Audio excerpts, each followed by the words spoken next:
Hello everyone, this is Thunderzone and welcome to preview number 6 of Cube World. Today, Wale, the developer of Cube World, has released some new pictures / screenshots of the mountains and clouds generation in his engine. Let's see the first picture. And what do you see? A very nice terrain.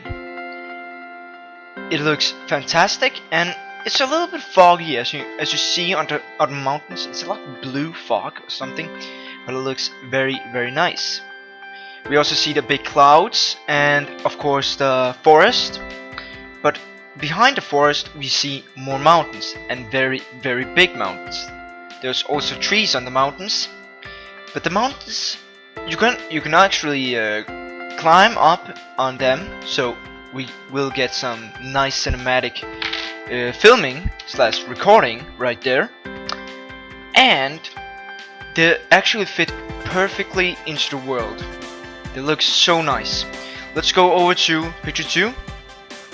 As you see, our character standing on a very huge mountain.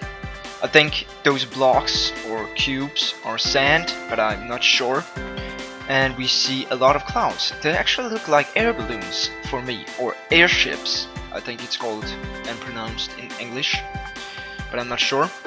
And they look kind of funny because, you know, they're cubic, but actually they look nice. We also see the huge mountain valley or whatever down. It looks epic actually for me. Let's go to picture 3. We see something very sick here. This is basically the game, how we're gonna explore. We see a bird, I think it's a crow, maybe an enemy. We see our character, and in the background a very beautiful biome with a lot of mountains, with a nice piece of terrain.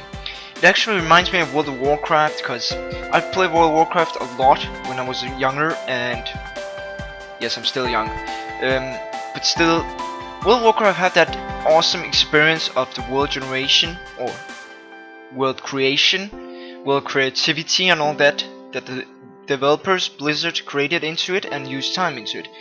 Cube World is randomly generated, and that makes it more awesome, as it's endlessly, I hope for him that it's endlessly, and that's beautiful all the way. And as you can see, it's already beautiful at the start.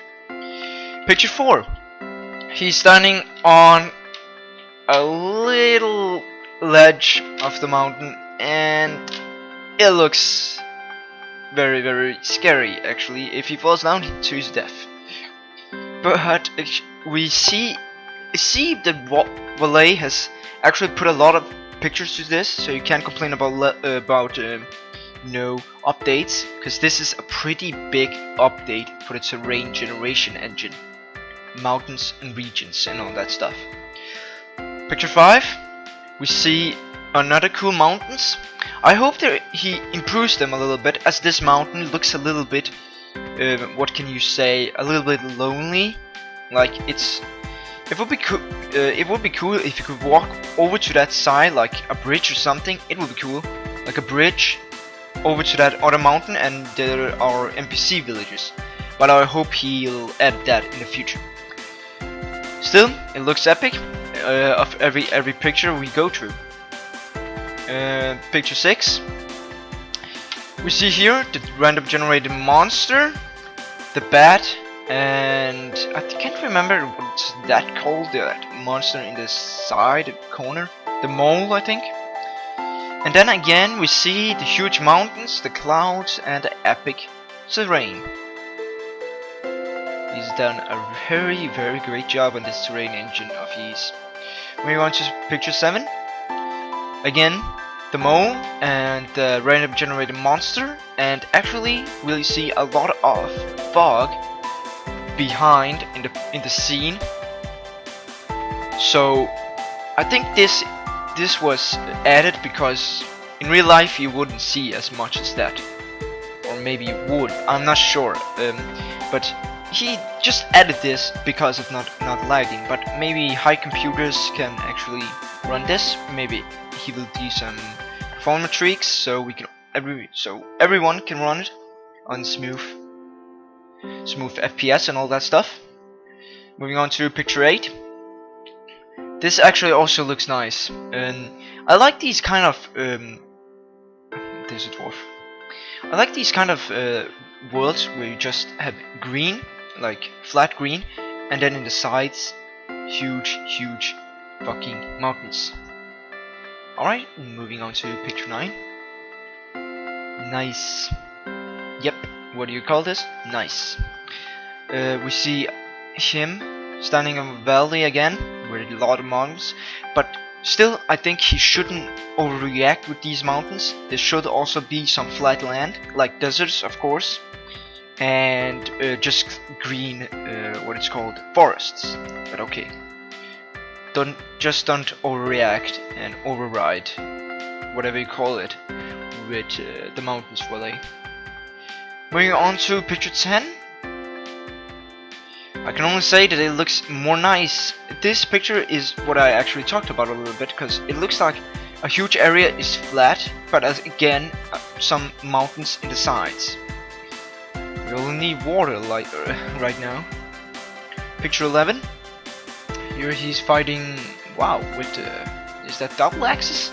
I think it's double axis in 2 hands, and he's attacking the bat. No, it's a crow. Okay, sail crow. The HP bar on top, and it's level 15 while he's level 9. That's a problem, Willie. And again, as you see, the flatland, the huge flatland, and the mountains in the side. Moving on to picture 12. Sauron, and he has 10 HP. Why doesn't he? Nope, that's XP. He doesn't have a lot of HP left, and I think he's gonna die. When are you gonna show us death, Willie? When is the time? Again, we see the huge mountains and all that stuff. The land that have been, what it's called, generated very epically in the sides and all over the planets or the ground. Moving on to picture 13. Whoa, level 14 Sauron beating Wale up to pieces and destroying the terrain. I think he's destroying the grass and the trees actually, but I think most people have talked on the forums that the terrain may be respawned again, or revived again, or whatever you will call it, regenerated again after some time, if it hasn't been touched by player. But if it's touched by an NPC, it would be nice if it got regenerated after a while, some 10-20 days or something, or a month in Cube World days. Moving on to the last picture, picture 14. Now we see the Sauron growling or something, and we see Wale with low HP and the great sword. We see behind this in the scene that it has very huge mountains. Okay, I can just say that Wale has done a very great job on this update. Thank you for showing this update, Wale. You have done a great job with the terrain engine. Please release alpha now. Thank you. Take my money. I'm throwing money at my machine, but it doesn't help. But okay. Subscribe, like, and comment, guys. Thank you for watching this video. Subscribe, like, and comment to this video. Subscribe to the channel and like this video, of course. Alright, everyone. Tune in to the next preview / episode of the preview, and we'll see you next time. Alright, see you everyone, and have fun.